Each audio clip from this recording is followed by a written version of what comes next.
Hariom to all the students and most welcome all of you to the classroom video classes of English literature. काफ़ी समय बाद English literature की ये video बन रही है. I'm very sorry to all of you for this delay video. Let's going to start your first chapter of English literature. Here on the screen you can see your first chapter from your English textbook My Canvas. This is your English textbook My New Canvas Class 8 by Sanjay Khati course book है. English at your finger tips. इसी का पहला chapter हम लोग आज से start करते हैं पढ़ना. देखिए पहला chapter a horse and two gods के बारे में है. हॉर्स एंड टू गॉड्स में सबसे पहले इमेजिनेशन करने को कह रहा है आपको. You guys just imagine yourself if you visit a place where you do not know the local language, how will you communicate with the local people. आप एक ऐसी जगह जाते हो जहाँ की भाषा आपको पता नहीं है, जहाँ की भाषा आपके जानकारी में नहीं हो. आप भला वहाँ के लोगों से कैसे बातचीत करोगे. ये एक इमेजिनेशन करने को कह रहा है आपको. बताइए, इमेजिन कीजिए कैसे आप वहाँ के लोगों से बातचीत करेंगे जब वहाँ की भाषा आपको पता ही नहीं है. You don't know the local language, then how will you communicate with that local people. तो इसी पर आधारित है आपका ये चैप्टर. ये story a horse and to goats के बारे में. एक घोड़ा और दो बकरियां. एक घोड़ा और दो बकरियां इसी इमेजिनेशन पर ही बेस्ड है. I hope so. चलिए let's continue from your sentences. Sentences से कंटिन्यू करते हैं. Of the 700,000 villages in India. 700,000 villages in India, उनमें से 700,000 यानी कि कितना हो गया 3 तो 5 यानी कि लगभग 7 लाख गांव. भारत में 7 लाख गांव में से कृतम नाम का एक गांव है जो कि सबसे छोटा है. जो कि सबसे क्या था, छोटा था. कृतम नाम का गांव जो सबसे छोटा था. The village consisted of less than 30 houses. इस गांव में 30 हाउसेस यानी कि 30 घर, 30 मकाने. इस गांव में 30 मकान से भी कम मकान इस गांव में उपस्थित हैं. मतलब इस विलेज में, कृतम नाम के इस विलेज में it consisted of less than 30 houses.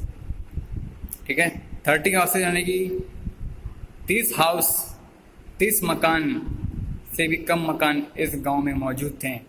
Munni was the last house. और मुन्नी नाम का एक यहाँ पर किसान है. आप देख सकते हैं यहाँ फोटो में. और ये मुन्नी किसान है कि क्या है, ये विलेज कहीं कोई पर्सन है, विलेज से ही संबंधित व्यक्ति है.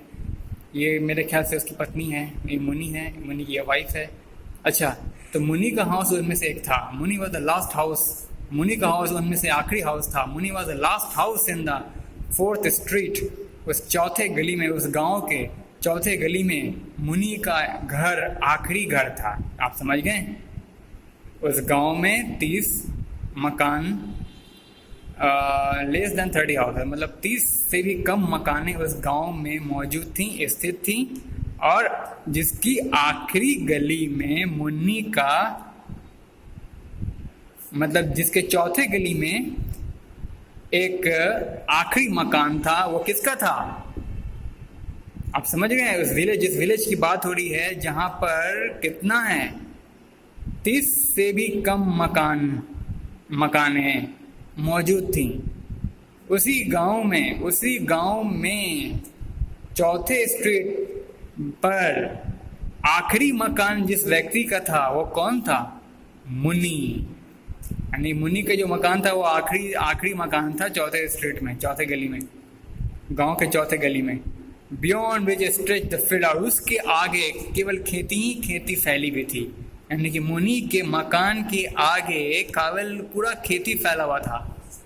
इन इज प्रॉस्पेरस डेज, मुन्नी की जब समृद्ध काल थी, समृद्धि काल, प्रॉस्पेरस का मतलब होता है समृद्धि, मतलब धन धान्य से पूरा परिपूर्ण हो आप, तो उसको बोलते हैं प्रॉस्पेरिटी। तो मुन्नी का एक प्रॉस्पेरस दिन, उस समय बहुत अच्छे दिन चल रहे थे मुन्नी की खेती में बड़ी अच्छे काम धाम वगैरह, फसल वगैरह बहुत अच्छी उसकी इनकम हो रही थी उसके फसल खेती से, तो मुन्नी की समृद्धि काल को कही गई है। तो मुन्नी की समृद्धि काल के वक्त की बात है। Munni had owned a flock of sheep and goats, Munni ने बहुत सारे मुन्नी ने भेड़ों के झुंड और बकरियों को अपने अधीन कर लिया था। कब? अपने समृद्धि काल के वक्त, अपनी समृद्धि काल के दिनों में मुन्नी ने भेड़ों के झुंड को और बकरियों को अपने अधीन किया हुआ था, अपने अधीन कर चुका था, मतलब अपने कंट्रोल में ले चुका था बहुत सारे भेड़ों को और बकरियों को, अपने काम में, अपने इस्तेमाल के लिए, अपने उपयोग के लिए, अपने बिजनेस को आगे बढ़ाने के लिए, उन्हें इस्तेमाल करने के लिए राजी कर लिया था या फिर अपने अधीन कर लिया था। He would sit on the pedestal of a clay statue of a horse while his cattle grazed around. वो कहाँ बैठा करता था? जब उसके मवेशी अथवा पशु ग्रेजिंग के लिए निकलते थे चारों ओर, अर्थात चरने के लिए, कुरेचने के लिए, आदि घास वगैरह खाने के लिए, जब उसके मवेशी अथवा पशु ग्रेजिंग के लिए चारों ओर निकल पड़ते थे, तो उस वक्त वो कहाँ बैठा करता था मुनि? He would sit on the pedestal of a clay statue of a horse. Clay statue of a horse. देखिए, क्ले कहते हैं चिकनी मिट्टी को, किसे बोलते हैं? चिकनी मिट्टी का एक प्रतिबिंब, प्रतिमा, चिकनी मिट्टी का एक स्टैचू बना हुआ था, मतलब चिकनी मिट्टी से बनी घोड़े की statue. You would sit on the pedestal of a clay. Pedestal किसे कहते हैं? Pedestal is nothing but it is the base or support on which a statue is mounted. आप देख सकते हो, आप समझ सकते हो, कहीं भी आप जाते हो, किसी भी स्मारक स्थल, मॉन्यूमेंट्स में आप कहीं गए होगे, वहाँ पे देखे होगे राजा महाराजाओं के जो स्टैचू लगाए जाते हैं, तो वो किसी बेस और सपोर्ट उसके नीचे लगाया जाता होगा, तभी तो उसके ऊपर रखा जाता है। किसी का भी मूर्ति, स्टैचू, किसी हमारे महापुरुष का, हमारे लीडर्स का जो स्टैचू लगा हुआ है, वो किसी, उसके नीचे कोई बेस होता है ना, concrete base, that is called pedestal. आप समझ गए होगे पेडेस्टल क्या होता है? Pedestal is simply a base or support on which a statue are mounted, on which a statue or any column is mounted. Okay, आप जाओगे किसी मॉन्यूमेंट्स में, म्यूजियम में म्यूजियम हॉल में जाके आपने देखा होगा किसी महापुरुषों का, किसी अच्छे प्रसिद्ध पर्सनालिटियों का, प्रसिद्ध व्यक्तित्व, उनका जो स्टैचू वगैरह है, उनका स्टैचू एक सपोर्ट पर उन्हें एस्टैब्लिश किया जाता है।